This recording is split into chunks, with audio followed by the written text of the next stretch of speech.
בוקר טוב מליאור, ייעוץ ושיווק תאורה, חברים יקרים שלנו. היום אנחנו נדבר בעצם על פינת אוכל, טיפים לפינת אוכל, איך אנחנו בוחרים נכון תאורה לפינת אוכל. הרבה אנשים נכנסים לפה, הם לא מבינים איך אנחנו צריכים לבחור בעצם תאורה לפינת אוכל. זה לא רק איך זה נראה, זה גם צריך לדעת שהאור לא יהיה חזק מדי. יש שם גופים שהם ממש נותנים תאורה חזקה, שפשוט אם תשבו לא יהיה לכם נעים לשבת בפינת אוכל, כי זה תאורה אובר. ויש גם תאורה חלשה שהיא נראית טוב, אבל התאורה היא לא נכונה למקום הזה. כמו סתם דוגמה, אני אתן לכם מנורה חלבית עם זה יחידה אחת, תאורה חלשה. או איזה משהו גדול, מסיבי, שהוא נותן תאורה לסלון, לוקחים אותו לפינת אוכל ובעצם הוא מסנבר ולא נעים לנו לשבת.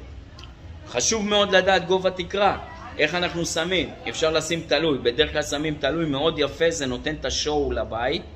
שוב, לא מנוגד לקחת דגם שהוא צמוד תקרה. אם יש תקרה נמוכה, אם יש שם נחת גבס, או בכלל כללי, יש שם צמודי תקרה שהם מאוד יפים. ויכולים להחמיד דווקא לפינת אוכל, כי כל גם שיותר גבוה הוא נותן יותר פיזור על השטח. אל תשללו חברים, הרבה אנשים באים לא רוצים תלוי. לא, אפשר גם לשים צמוד תקרה, ממליץ אפילו בחום. ויש מבחר עצום של דקורטיבים מאוד יפים.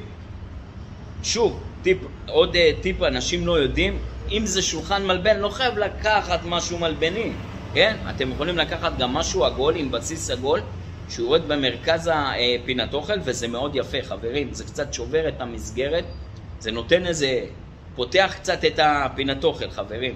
חשוב מאוד לבוא להתייעץ איתנו, חשוב מאוד לעשות רכישה נכונה, לא ללכת לקנות זה היה יפה, ולא לקבל אור, או ללכת למקום ולהגיד זה אור טוב ולהפציץ את הפינת אוכל שלא נעים לשבת בה. פינת אוכל זה מקום מאוד חשוב, זה מקום משפחתי, הוא צריך קצת להיות אינטימי, הוא צריך קצת להיות נעים, וכמובן שתוכלו לראות את האוכל שאתם אוכלים, שהאישה מבשלת. אז חברים, אנחנו פה באליאור, אנחנו נשמח לתת לכם עוד טיפים, תבואו להתייעץ, אני אתן לכם בשמחה את הידע ואת ההבנה. יש לנו פה מבחר עצום בארצי 51, ובכלל תכנסו לאתר, מבחר עצום של דברים באתר.